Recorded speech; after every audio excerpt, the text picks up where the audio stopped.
क्या हो रहा है ये सब? माँ जी का तो खून पहले ही खोल रहा था। उन लोगों को देखकर वो आपे से बाहर होने लगी थी। आज उनका इरादा हान्या और रूषा दोनों को थप्पड़ मारने का था और वो उसी इरादे से आगे बढ़ी। 1 मिनट अम्मा। जैसे ही गुस्से से माँ जी आगे बढ़कर उन दोनों को सबक सिखाने का सोचा ही था, असलान ने हाथ उठाकर उन्हें कुछ भी करने से रोक दिया। वो बस हान्या और रूषा को खा जाने वाली निगाहों से घूरती फिर से पीछे हट गई। असलान कदम कदम चलकर उन दोनों की तरफ चला आया, जो उसकी लहू रंग आंखों की तपिश से निगाहें झुकाए एक दूसरे के पीछे छुपने की कोशिश कर रही थी। मेरी गैर मौजूदगी तुम लोगों के लिए आज़ादी का परवाना है ना? अपनी सुर्ख आंखों से उसने पहले निदा सदा को देखा, फिर उन दोनों के चेहरे पर गाड़ी। उन दोनों के सर खौफ और एहसास निदामत से और भी झुक गए थे। तुम लोग भी यहाँ असलान मीर की बेगैरती का जश्न मना रही थी? वो एक एक लफ्ज दबाते हुए जैसे घुर्राया। नहीं भाई, हम तो बस। असलान की बात हान्या के दिल पर नश्तर की तरह चुभी थी। उसे तड़प कर कुछ कहने की कोशिश की। किसी की भी एक आवाज़ नहीं निकलेगी, एक आवाज़ भी नहीं। उसकी एक ही धार पर हान्या ने हथेली मुंह पर जमाकर सिसकी दबाते हुए चेहरा झुका लिया। अरूषा का नन्हा सा दिल डर कर रुकने लगा था। उसके जल्लाद वाला रूप देखकर हाथ पैर बेजान से हो रहे थे। उसकी आंखों से जैसे शोले निकलकर उसके वजूद को जला रहे थे। असलान उन दोनों की तरफ देखते हुए बोलना नहीं धाड़ना शुरू हुआ था। मैं क्या चाहता हूँ तुम लोगों से? तुम लोगों पर इतनी पाबंदियां क्यों लगा रखी हैं? ताकि कल को कोई एक और आन्या तैयार ना हो जाए? नहीं, बिल्कुल नहीं। मुझे यकीन है मेरी तीनों बहनें आन्या बिल्कुल नहीं है। मगर बाहर जो भेड़िए मौजूद है ना, वो मेरी बहनों को अपने जाल में फंसाकर उन्हें नोच खाएंगे। अपने पूरे चाव जलाल से बोलते हुए उसकी आवाज़ पूरी हवेली में जैसे गूंज रही थी। मुलाजमाएं भी सब छुपकर अपनी अपनी जगह पर बैठ गईं। मैंने तुम लोगों के लिए क्या नहीं किया? अपना आप भुलाकर बस तुम लोगों के लिए जिया।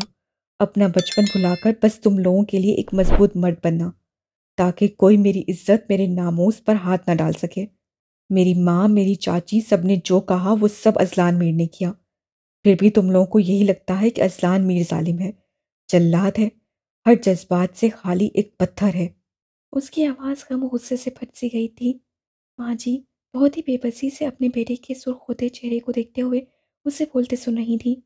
मैं जालिम जल्लाद सिर्फ इसलिए बना कि कोई मेरे खानदान को टेढ़ी निगाह से भी ना देखे। पत्थर बन गया ताकि तुम लोगों के लिए नरम छांव बन जाऊं, और बदले में बस तुम लोगों से वफादारी चाहिए, सच्ची मोहब्बत चाहिए। मगर फिर भी धोखा मेरे साथ ही हुआ, मेरे एतबार का ही खून हुआ। इस बार अरूषा ने सर उठाकर असलान के चेहरे को देखा। उसके चेहरे पर जो दुख रकम थे, वो सब उसने अपने दिल में उतरते महसूस किए थे। वही क्या, वहाँ मौजूद हर कोई असलान की बातों से तकलीफ सी हुई थी। अपनी अपनी जगह पर सब अपने आप को मुजरिम महसूस कर रहे थे। बाहर मुझे लोग बेगैरत बोलते हैं।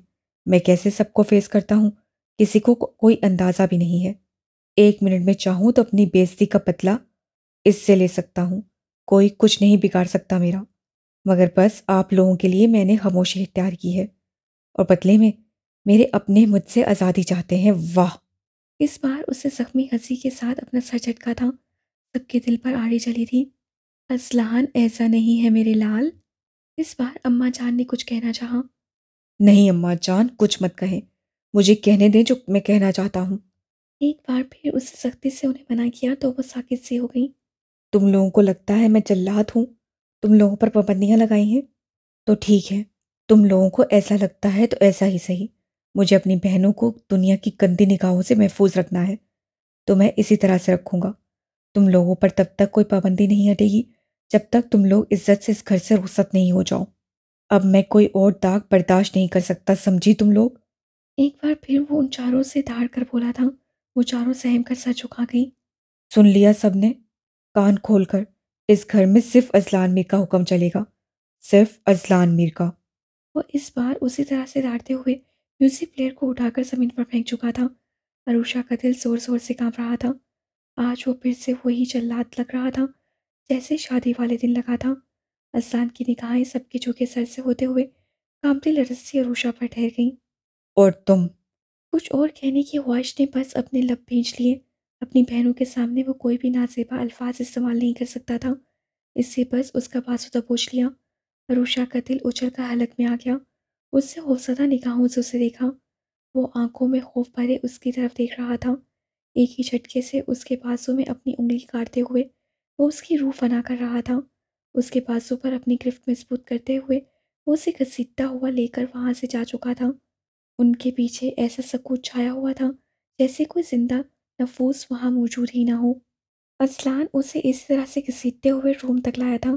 अरूशा रोते हुए खुद को उसके साथ घसीट रही थी। रूम के अंदर आकर उसने एक हाथ से डोर लॉक किया था और अरूशा को एक झटके देकर धकेला था। वो पूरी तरह से लड़खड़ाकर ऊंधे मुंह फर्श पर गिरी थी। खौफ इतना ज़्यादा था कि वो गिरने पर लगने वाली चोट का एहसास भूलकर सीधी होकर असलान की तरफ देखने लगी, जिसके चेहरे पर रहम जैसे कोई तासुर नहीं थे। आज तुम्हें मैं इस काबिल ही नहीं छोड़ूंगा कि तुम मुझे छोड़कर जा सको। उसके जहन में उन दो मजदूरों की बात गूंजी तो उसने कहकर अरूषा का खून होश किया था। वो आंखें फाड़े फाड़े उसे शर्ट के बटन खोलते देख रही थी। वही निकाह वाला जल्लाद बेरहम सा आसान मीर था जिससे रहम की भीख मांगते हुए वो उस रात डर की आखिरी खतूत को छू आई थी। वो अब भी बेतहाशा सहम कर नफ़ी में सर हिलाती बैठे बैठे ही पीछे की तरफ खिसकने लगी। क्यों? तुम्हें जश्न मनाना था ना? अब मेरे साथ फुल एंजॉय करो अरूशा असलान मीर। अपनी शर्ट उतारकर सोफे पर फेंकते हुए वो कदम कदम बढ़ाता सचमुच करते हुए बना उसकी जान निकाल रहा था। अरूषा पीछे खिसकते खिसकते बेड से टकरा गई। असलान मुझे माफ़ कर दे, रहम करे मुझ पर। अब नहीं करूँगी, प्लीज़ मुझे जाने दे। आंखों में आंसू का दरिया लिए उसे बेबसी की इंतहा पर पहुंचकर उसके आगे हाथ भी छोड़ दिए। मगर वो इस वक्त ऐसी नफरत की आग में चल रहा था कि अरूषा के आंसू उसकी रहम की ख्वाहिश का उस पर कोई असर नहीं हुआ। तेरे बाप ने किया था मुझ पर रहम। उसने मेरी गैरत से कई बार खेला, मेरे घर की इज्जत को नीलाम किया। उसकी वजह से आज 2 टके के लोगों की इतनी हिम्मत हो गई कि वो मेरे बारे में ऐसी घटिया बातें करें। मेरे बारे में, यानी इस्लान मीर के बारे में। उसके पास ही वहीं फर्श पर पंजों के बल बैठकर खौफ से मरती अरूषा के जबड़े को अपने एक हाथ से जकड़कर वो फनकार रहा था। उसकी गिरफ्त इतनी सख्त थी कि अरूषा को अपने जबड़े टूटते महसूस हो रहे थे। असलान, दर्द हो रहा है। अपने दोनों हाथों से उसने अपने जबड़े छुड़ाने की कोशिश की मगर उसकी गिरफ्त और सख्त हो गई। ये दर्द मेरे दिल में लगे जख्मों के दर्द से ज्यादा नहीं होगा अरूशा। सोचो, मैं आज उन जख्मों के सारे दर्द तुम्हें दूं तो कैसे जिंदा रहोगी तुम? झटके से उसका जबड़ा छोड़कर वो घुर्राया। कितनी सफाकियत थी उसकी आंखों में। अरूषा की आंखों से दरिया बहने लगा। नहीं, आप। एक तो दर्द का एहसास, उस पर से उसके अंदाज। वो खौफ से कुछ कह भी नहीं पा रही थी। आंसू रवानी से अब उसके गालों पर बह रहे थे। आंखों में खौफ लिए वो असलान मीर की आंखों में देख रही थी। उसके चेहरे से लग रहा था आज वो उसकी जान ही लेगा। एक भी आंसू अब बाहर नहीं आना चाहिए, वरना इतनी तकलीफें दूंगा कि तुम रो भी नहीं सकोगी। दांत पर दांत जमाकर कुर्राते हुए उसने अरूषा का और भी खून होश किया था। उसकी धमकी के बावजूद भी वो बजाय चुप होने के और भी तेज आवाज के साथ रोने लगी। उसके रोने की रफ्तार बढ़ते देखकर उसका गुस्सा भी बढ़ गया। 1 मिनट में तुम ना चुप हुई तो तुम मुझे अच्छे से जानती हो, मुझे तुम्हें चुप करवाना कैसे आता है। उसे घूरते हुए असलान ने इस बार आखिरी धमकी दी थी। अरूषा ने जल्दी जल्दी सर हिलाकर अपने कांपते हाथों से आंसू पोंछने शुरू कर दिए। असलान उसी तरह से दांत पर दांत जमाए उसे घूर रहा था। नफरत की आग थी जो अब धीरे धीरे कम होने लगी थी। वो बहुत ही मासूमियत से कभी अपने हाथ से तो कभी दुपट्टे से अपने आंसू साफ करने की कोशिश कर रही थी। मगर आंसू थे जो उमटे आ रहे थे। होंठ पूरी तरह से लरस रहे थे। जहर लगते हैं मुझे ये तुम्हारे आंसू। असलान ने एकदम से उसके लरसते होंठों पर अपनी हथेली रख दी। अरूषा के होंठ गर्म हथेली की उद्दत से चलने लगे थे। वो साकित से उसे देखने लगी। वो उसी तरह पंजों के बल बैठा उस पर झुका हुआ था। एक हथेली उसके लबों पर थी और दूसरी हाथ की उंगलियों से उसके आंसू पूंछ रहा था। चेहरे पर अब भी पत्थरों से सख्ती थी, लेकिन वो बेरहमी नहीं थी जो उसकी जान निकालती थी। मैं नहीं रो रही अब, छोड़ दें अब मुझे। अपने होंठों से उसकी हथेली हटाकर उससे इल्तिजा सीखी। असान के रवैये में जरा से भी नरमी पाकर उसे हौसला मिल जाता था। वो जल्लाद होकर जितना खौफजदा करता था, नरम होकर उतना ही मेहरबान हो जाता था। गुड, माय गर्ल, तुम रियली बहुत ही अच्छी बीवी हो। अच्छा किया जो रोना बंद कर दिया, क्योंकि मैं नहीं चाहता कि आज अपनी सुहाग रात तुम्हारे रोने धोने के साथ मनाऊं। अपने अंगूठे को उसके सुर्ख होते होंठों पर फेरते हुए उसके लबों पर पुरस्कार मुस्कुराहट थी। उसकी कही गई बात पर अरूषा की सही मायनों में अब जान निकली थी। वो आज नहीं असलान, मुझे माफ़ कर दे। अब कभी नहीं करूँगी, प्लीज़ मुझे माफ़ कर दे। एक बार फिर से आंसू रवानी से बहना शुरू हो गए।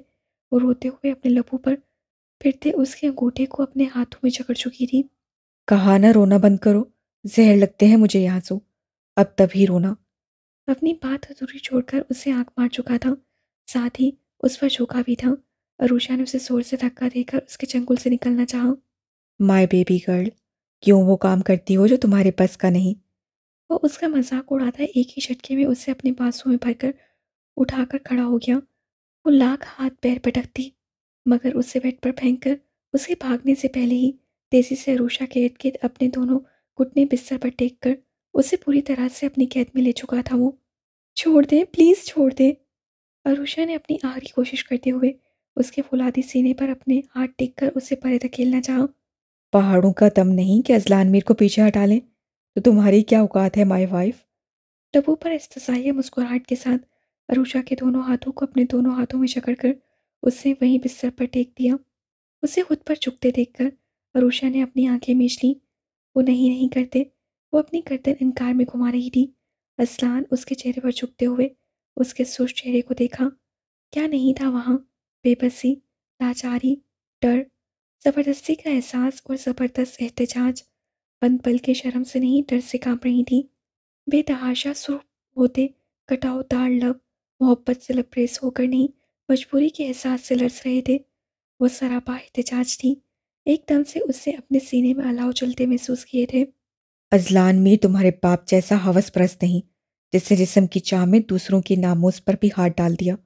जब तक मुझे यकीन नहीं हो जाएगा कि तुम मेरी वफादार बीवी हो और मुझे छोड़कर जाना तुम्हारे लिए नामुमकिन होगा, तब तक अपनी बीवी की बेबसी से फ़ायदा उठाने की मुझे ज़रूरत नहीं। अज़लान मीर कभी भी अपने नफ्स का गुलाम नहीं रहा। उसके होंठों के पास बहुत ही नफरत से कहते हुए वो अरूषा को वहीं बिस्तर पर छोड़कर तेजी से बेड से उतरा था और तेज कदमों के साथ वॉशरूम में चला गया। अरूषा ने आंसू से लबरेज आंखें खोलकर छत की तरफ देखा। उसका सारा जुल्म एक तरफ, उसका दिया गया बाप वाला ताना अरूषा को पूरी तरह से रुला गया था। वो तकिए में मुंह छुपाकर हिच्चियों के साथ रोने लगी थी। डोर पर हो रही दस्तक से असलान ड्रेसिंग रूम से निकलकर रूम में आया था। बेड की तरफ देखा। वो गुस्से से बुड़बड़ाया। अभी तो पूरे ज़ोरों शोर से मुंह का लाउडस्पीकर खुला हुआ था और इतनी जल्दी नींद में आ गई। कब से वो उसके तेज तेज रोने की आवाज़ वॉशरूम में से लेकर ड्रेसिंग रूम तक सुन रहा था, और अब वो इतनी जल्दी सो भी गई। और अब ढोल बजे या जलजला आ जाए, वो सो ही रहेगी। इसीलिए दरवाज़ा उसे ही खोलना था। इसलिए बहुत ही झुंझला कर सोचते हुए वो दरवाजे तक आया था। मुलाजमा माँ जी के हुक्म पर उन दोनों को खाने पर बुलाने के लिए आई थी। कह दो अभी भूख नहीं, हम दोनों बाद में खाना खा लेंगे। सख्ती से कहकर उसे दरवाज़ा दोबारा मुलाजमा के मुंह पर धाड़ से बंद कर दिया। एक तो माँ जी सारे हंगामे के बाद भी ऐसी नॉर्मल हो जाती थी जैसे कुछ हुआ ही ना हो। उनकी ही आत्या असलान मीर में भी नहीं। कोई कह सकता था कुछ देर पहले ये बंदा दो आदमियों को अधमरा करके आ चुका था, फिर घर में ऐसी क़यामत ला चुका था। अब वो ऊपर से पूरी तरह से पुरसुकून हो चुका था, जैसे समंदर में मोजे ठहर जाएं। मगर अंदर ही अंदर कितने जवार भाटे उठ रहे हों, बस समंदर को ही मालूम होता है। वही हाल असलान मीर का भी था। सारी सोचें अपने ज़हन से झटक कर वो अपना सारा ध्यान काम पर लगाने का सोच चुका था। एक नज़र बेड पर सोए रूषा को देखकर वो अपना लैपटॉप लेकर सोफे पर आकर बैठ गया। ना जाने कितनी देर ऐसे ही काम करते गुजरी थी। उसे भूख का तो नहीं, कॉफ़ी की तलब ने सताया था। सुबह से बस हल्का फुल्का नाश्ता किया था। दोपहर में लंच का ख्याल भी नहीं आया और शाम में डिनर में सब हंगामों की नज़र हो गया। अब उसे खुद को फ्रेश करने के लिए कॉफ़ी का एक मग दरकार था, लेकिन सितम ये था कि उसे बनाना नहीं आता था। बचपन से अब तक कभी कोई काम का मसला ही नहीं हुआ। ढेर सारे मुलाजिम या माँ बहनें, अब अरूषा थी। या तो रोती है या बेहिसाब सोती है, अजीब लड़की से पाला पड़ा है। बेड पर सुकून से सोए अरूषा को देखकर असलान पर अच्छी खासी झुंझलाहट सवार हुई थी। अभी वो उठकर बाहर जाकर किसी से कॉफ़ी का कहने का सोच ही रहा था कि दरवाजे पर एक बार फिर दस्तक हुई थी। गोद में रखा लैपटॉप टेबल पर रखा और पैर समेटकर फर्श पर रखते हुए वो उठ खड़ा हुआ। नॉर्मल रफ्तार से वो डोर तक आकर दरवाज़ा खोल चुका था। अंदर आ जाओ। सामने मुस्कुराते हुई माँ जी खड़ी थी और हाथ में भरी हुई खाने की ट्रे थी। असलान हल्के से मुस्कुरा दिया उनकी मोहब्बत पर। अपनी तबीयत की सारी सख्तियों के बावजूद भी उसके लिए वो दुनिया की बेस्ट माँ थी। सुबह से बस नाश्ता किया हुआ है, मुझसे रहा नहीं गया। असलान को मुस्कुराते देखकर माँ जी को इत्मीनान हो गया और वो ट्रे लेकर अंदर आ गई। अंदर आते ही उनकी पहली निगाह सुकून से सोती अरूषा पर पड़ी थी। अरूषा का इतने ठाट से बेड पर फैलकर सोना उन्हें बहुत ही नागवार गुजरा था।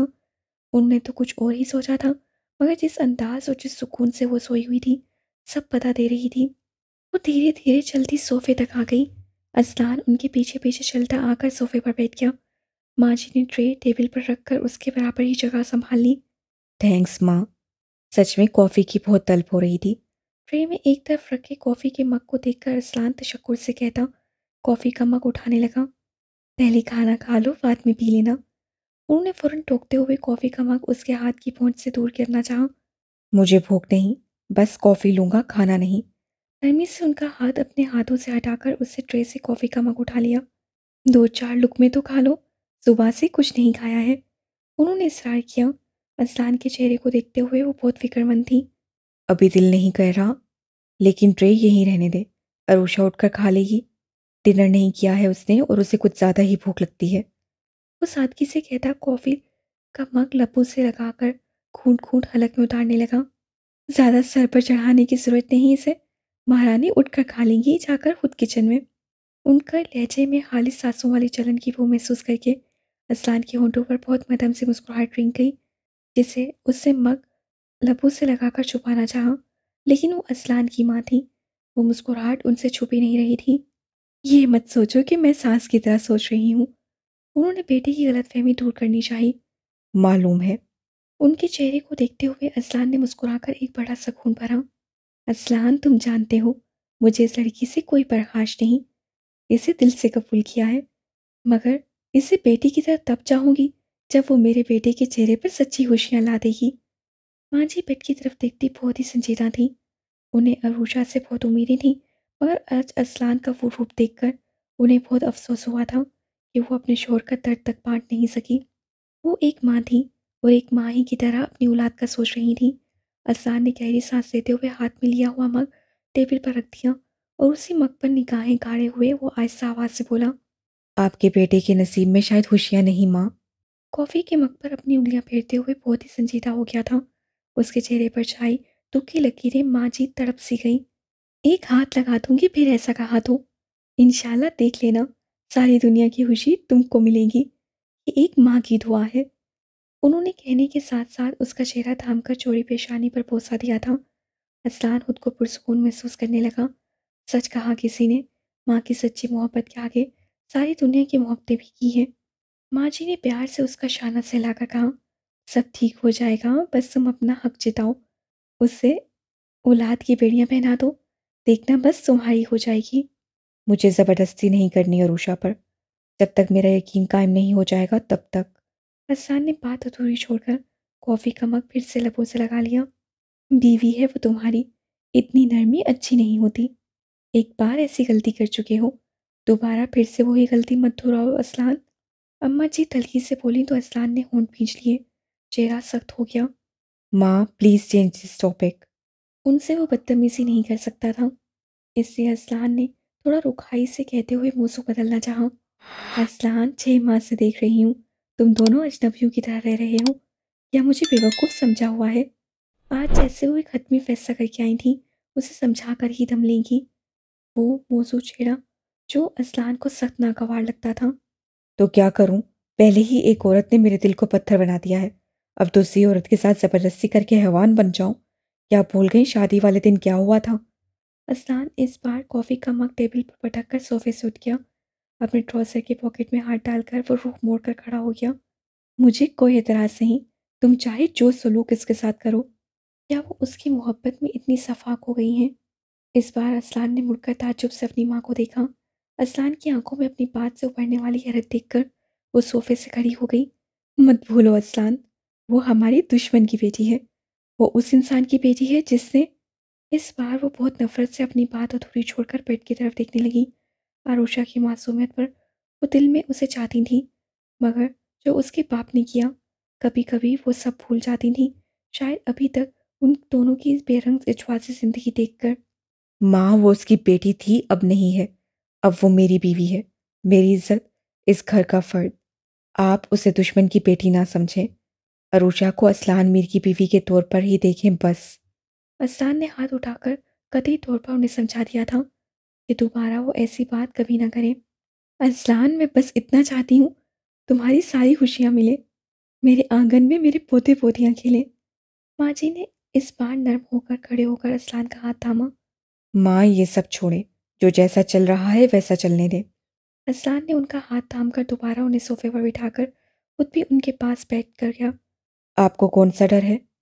उनके हाथ पर थपकी देते हुए बहुत नरमी से वो पूछने लगा। असलान, मुझे कोई डर नहीं, अरूषा पर इत्मीनान है मुझे, मगर बस मैं चाहती हूँ मेरा बेटा खुश रहे, उसे इस अज़ाब से छुटकारा मिल जाए। उनकी आंखों में एकदम से नमी आ गई, जिसे छुपाने के लिए उन्होंने अपने हाथ असलान के हाथ से छुड़ा लिए, साथ ही रुख भी मोड़ लिया। माँ, मैं खुश हूँ। वो उनकी आंखों में नमी देखकर बेचैनी से उनका रुख अपनी तरफ मोड़कर बेबसी से बोला, मुझे धोखा मत दो असलान, सब समझती हूँ मैं। असलान का हाथ झटक कर वो सोफे से खड़ी हो गई। इस लड़की को तो मैं सुबह बताती हूँ, कोई परवाह ही नहीं शौहर की, हम सबकी नरमी का नाजायज़ फ़ायदा उठाया हुआ है। कसम खुदा का, छोटी है छोटी कहकर सारे फ़र्ज़ भुला बैठी है। वो खालिस साँसों वाले अंदाज में गुस्से से बड़बड़ करती, बेड पर फैलकर सोई अरूषा को उसी गुस्से से घूरकर खा जाने वाली नसों से देखती रूम से निकल गई। असलान ताज्जुब से सर हिलाकर बेड की तरफ देखने लगा।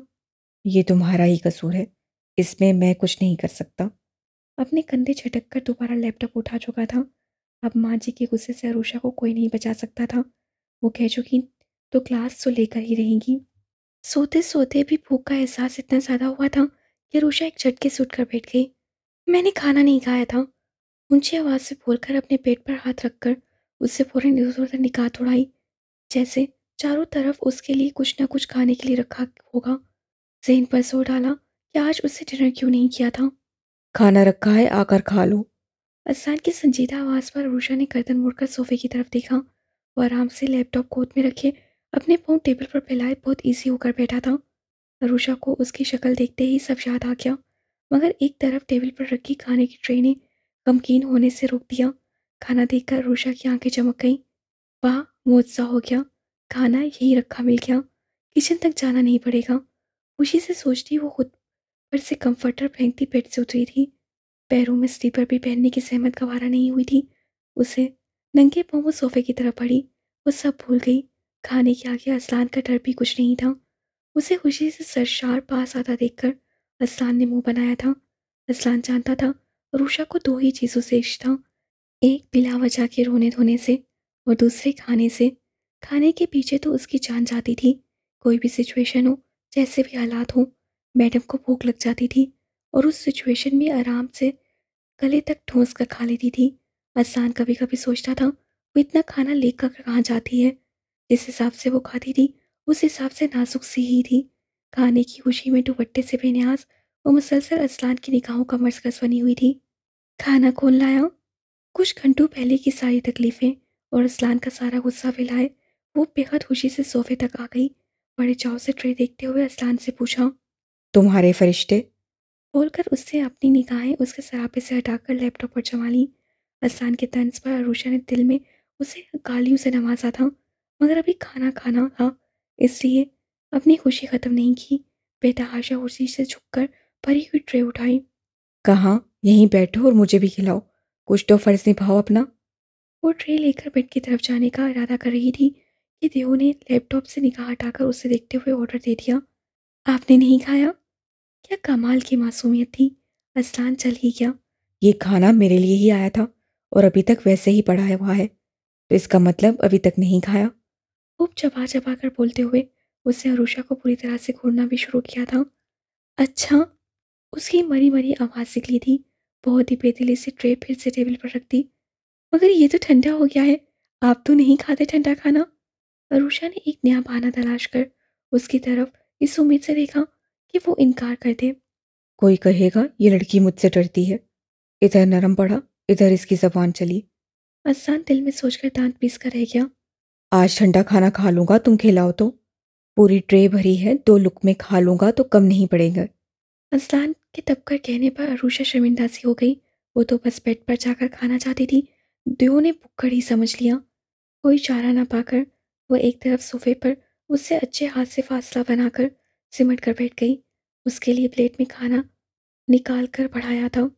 तुम अपने हाथों से खिलाओ, देख नहीं रही हो काम कर रहा हूं मैं। असलान ने फिर से लैपटॉप की तरफ देखते हुए संजीदगी से कहा, आप उंगली में काटते हैं।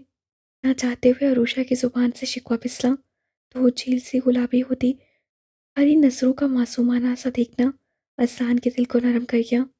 अब नहीं करूंगा। उसके इतने नरमी से कहने पर अरूषा ने डरते डरते लुकमा उसके मुंह में डाला। वो भी बड़ी शराफत के मूड में था। कोई भी हरकत किए बिना आराम से खाना खाने लगा। अरूषा को भी इत्मीनान हो गया। वो एक लुकमा उसके मुंह में डालती, दूसरा खुद खाती रही। उन दोनों को अगर इस वक्त घर वाले देख लेते तो एक परफेक्ट कपल की तरह देखकर हैरत से अपनी उंगलियां ही चबा डालते। आप खाना लेकर आए थे? अरूषा के दिल में कब से ये सवाल बेचैनी फैला रहा था। रूम में खाना खोल लाया, इसलिए आखिरकार देओ साहब का अच्छा मूड देखकर पूछ ही डाला। खाना माँ लेकर आई थी, और तुम्हें आराम से अच्छी बीवियों की तरह फैलकर सोते देखकर तुम्हारी सुबह हबड़ लेने का कहकर गई है। असार ने लैपटॉप से निगाह हटाकर बड़े आराम से खाती अरूषा का सुकून गारद करना अपना फर्ज समझा था। कुछ ही लुकमे लेकर उससे खाने से मना कर दिया था और अपना काम अंजाम देने लगा था। इधर वो अब भी बिरयानी की प्लेट से इंसाफ करती, साथ में रायता चमचे से पी भी रही थी। अब जो असलान ने ऐसी खबर दी, चावल उसके मुंह में फंस कर रह गया। वो आंखें पूरी फाड़े बेयकीन निगाहों से उसे दिख रही थी। उसकी हालत देखकर असलान को बहुत हंसी आई, मगर कमाल महारत से खुद पर कंट्रोल करता उससे पानी का ग्लास अरूषा की तरफ बढ़ाया। पानी पी लो, दम ना निकल जाए तुम्हारा। मुझे अपनी दूसरी बीवी से हाथ नहीं धोना। असलान ने निचला लब दांतों तले दबाकर पानी का ग्लास उसके सामने किया। अरूषा मुश्किल से चावल निकलती उसके हाथ से पानी लेकर एक ही सांस में खटाखट चढ़ गई। आपकी माँ जी के हाथों मुझे फोत हो जाना है। वो तो अच्छे से हबड़ लेंगी मेरी। अल्लाह, अब मैं क्या करूं? ग्लास टेबल पर रखकर वो रूहान सी होती बोली। असलान पूरी दिलचस्पी से उसके चेहरे पर उठती हवाइयां देख रहा था। कह देंगी तो चुपचाप सुन लेना, असर तो वैसे भी तुम पर होने वाला नहीं। उसने अपना लैपटॉप बंद करके टेबल पर रखा, एक घुटना सोफे पर रखकर उसे कोने सोफे की बैग पर रखी और पूरी तरह से अरूषा की तरफ रुख मोड़कर उसकी तरफ मुतवज्जा हो गया। काली आंखें गुलाबी गुलाबी घबराए हुए चेहरे के हर नक्श का तवाफ कर रही थीं। नहीं, वो फिर से। अरूषा कहते कहते चुप हो गई। अब उसे इतनी सेंसर होने वाली बातें क्या बताए। उसकी निगाहों से वो कंफ्यूज सी हुई। फिर से क्या? वो उसी तरह उसे देखते दिलचस्पी से उसके चेहरे को सुर्ख रंग में तब्दील होता देख रहा था। उफ, वो रहने दे। आपने मुझे उठाया क्यों नहीं? मैं सोती नहीं तो कम से कम वो मुझसे नाराज तो नहीं होती। वो झुंझलाकर खुद को देखते असलान से शिकायत की। कभी पहले सोते से उठाया है मैंने? असलान ने उसी की तरफ देखते हुए कंधा उचकाकर अपना दामन झाड़ लिया। छोड़े, आपने कुछ नहीं करना। उसके अंदाज पर वो चलकर उठने लगी। एक हल है मेरे पास। असलान ने एकदम से जाती अरूषा का हाथ पकड़कर फिर से अपने करीब बिठा दिया। क्या? वो हल बता रहा था तो अरूषा का होश होना तो बनता था। पूरे दिलो जान से हमगोश हुई थी। इतने ध्यान से हुई थी कि असलान के करीब खिसक कर उसके शाने को भी अपनी गिरफ्त में ले लिया। असलान ने पहले अपने शाने पर रखे उसके हाथ देखे, फिर कुछ इंच के फासले पर मौजूद उसका पुरश्ताक चेहरा, नींद से जागी गुलाबी डोरे तैरती हरी आंखें। अगर तुम मेरे करीब आ जाओ, जैसा वो तुम्हें समझाती हैं, तो उनकी शिकायत खत्म हो जाएंगी।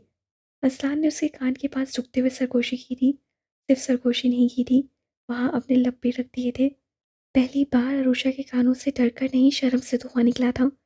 ऐसा हया का हमला हुआ कि वो चेहरे से गर्दन तक सुर्ख हो गई और वो उस पर निगाह जमाए हुए असलान तो अपनी जगह पर मुंजमद हो गया। कहाँ देखा था कभी उसने उसका ऐसा रूप। अब तक वो बस उसके छूने पर रोती थी, गिड़गिड़ाती थी, खौफ से मरने के करीब हो जाती थी। मगर आज असलान ने सीधे होते हुए अपनी निगाहों में उस मंजर को बसाए बसाए उसे अपने करीब खींच लिया। अभी कहाँ यकीन करना था उस पर, अभी तो आसमाना था, अभी तो आग का दरिया पार करना था। अरूषा ने खुद को उसकी गिरफ्त से छुड़ाना चाहा। दूर भागने से कोई फायदा नहीं। शाम वाली हरकत तो तुम रहने दो। पहले मुझे तुमसे कल रात वाली हरकत के बारे में पूछना था। उसकी आवाज़ अब खतरनाक हद तक संजीदा हो गई थी। अरूषा ने अपना चेहरा उठाकर असलान के चेहरे को देखा। वो अब मेहरबान असलान नहीं था। अब हमेशा वाली सख्ती उसके चेहरे पर छा गई थी, जो उसे डरा देती थी। "क- को, कौन वाली?" जुबान फिर से लड़खड़ाई थी। उस जख्म पर मरहम लगाने वाली हरकत। अरसलान ने उसे जकड़े-जकड़े अपना वही ज़ख्मी हाथ उसके चेहरे के आगे कर दिया, जहाँ रात उससे मरहम रखा था। अरूषा ने बेचारी सी शक्ल बना ली, शायद वो रहम खा जाए, मगर उसका रहम खाने का कोई मूड नहीं था। अरूषा के दोनों बाजुओं पर अपनी गिरफ्त रखकर अपने मुकाबिल करते हुए वो उसकी आंखों में झांकता बोला। सुबह तुम मुझे मिली नहीं थी, इसलिए ये वाला मुकदमा रह गया। क्यों किया ऐसा? मेरे मना करने के बावजूद भी तुमने मेरी बैंडेज क्यों की थी? बोला था ना मुझे हमदर्दी नहीं चाहिए। वो उसकी आंखों में देखता पथरीली आवाज़ से पूछ रहा था, बाजुओं पर गिरफ्त भी सख्ती। हमदर्दी में नहीं किया था। धीमे से बोलते हुए इस बार अरूषा की पलकें झुक गईं। असलान को तलाशने पर भी वहां अब खौफ नजर नहीं आया था। डोंट से कि तुमने मोहब्बत में किया था। वो झटके से उसके बाजुओं पर से अपना हाथ हटाता रुख भी मुड़ चुका था। आप जानते हैं क्यों किया था? अरूषा की लबों से बहुत आहिस्ता से निकला था। मुझे अच्छा नहीं लगा था आपका जख्मी हाथ। मैं नहीं जाना चाहती थी बैल्कुनी में, मगर ना जाने क्यों मजबूर हो गई। और जब कंफर्टर लेकर बैल्कुनी गई तो आपके हाथ से खून निकल रहा था, और मेरा दिल। वो वहीं ठहर गई, पलकें उठाकर फांसे पर बैठे असान को देखा, मगर उससे अपना रुख उसकी तरफ मोड़ा ही नहीं था। वो देखना ही नहीं चाहता था कि इस वक्त उसके चेहरे पर कौन से रंग थे, उन हरी आंखों में उसके लिए कौन सा जज्बा उभरा था। वो सब समझते हुए भी अनजान बनना ही रहना चाहता था। मैं आपकी बीवी हूँ, आपके दुख सुख की साथी। आपके जख्म नहीं देखे गए मुझसे, तो मैंने बस बैंडेज कर दी। अब आप जो समझे, मगर मुझे अच्छा नहीं लगता आपका खुद को अजियत पहुंचाना। वो अपने हाथ मसलते हुए आहिस्ता आहिस्ता कहती, उसे हैरान परेशान छोड़कर बेड की तरफ भाग गई थी। फिर बेड पर लेटकर उससे अपने सर से पैर तक कंफर्टर डाल लिया था।